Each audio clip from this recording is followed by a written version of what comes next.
নেই গো ছোটদা, সত্যি নেই। আমি ও, আর তোমার আবার টাকার অভাব? তোমার তো গৌরীশন আছে। তাহলে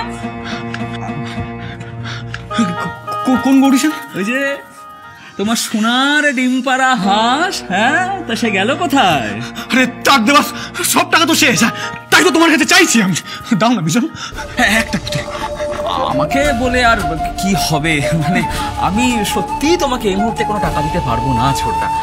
আর একটা কথা কি জানো তো, মানে নেশা করবে তুমি, তার টাকা দেব আমি। কেন? কি বলে? বল একবার।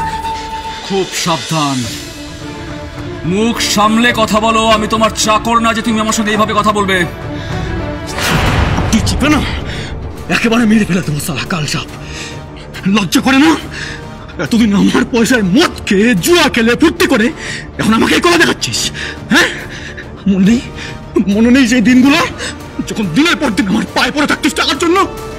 এখন আমার প্রয়োজনে আমার দরকারে মুখ পুড়ে দিচ্ছিস বেমান।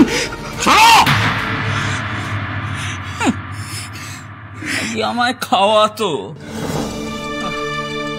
শোনো, তুমি তো আদবেও কিছু করো না। কি রোজগার বলো তো তোমার? হ্যাঁ, কি আবল তাবল বকে যাচ্ছ? ফুটানি তো মারো নিজের বাপের টাকাতে।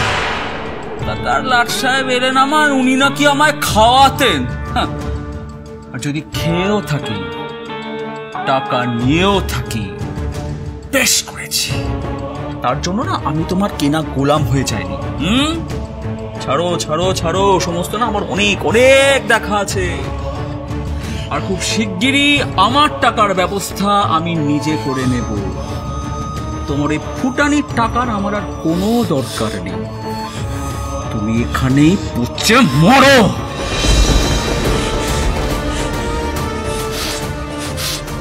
বেঈমান,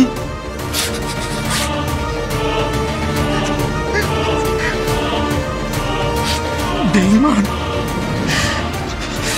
সব সারা বেঈমান।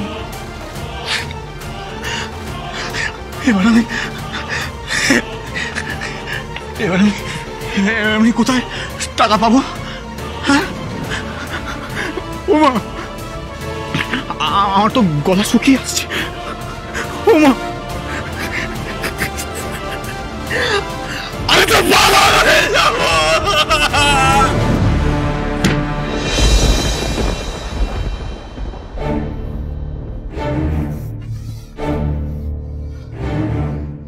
নিজেকে কি ভাবিস তুই? বিশাল বড় কেউ কাটা নাকি? কিভাবে অপমানটা করলো আমাকে। আরে ফুটানি তো মারে নিজের বাপের টাকাতে, আবার বড় বড় কথা কোত্থেকে আসে তোর? দাঁড়া না, ওই টাকাটা নিয়ে একবার পাই, তারপর তোর মতন জমিদার পুত্রের কোনো অপমান আমি সহ্য করব না, বলে রাখলাম।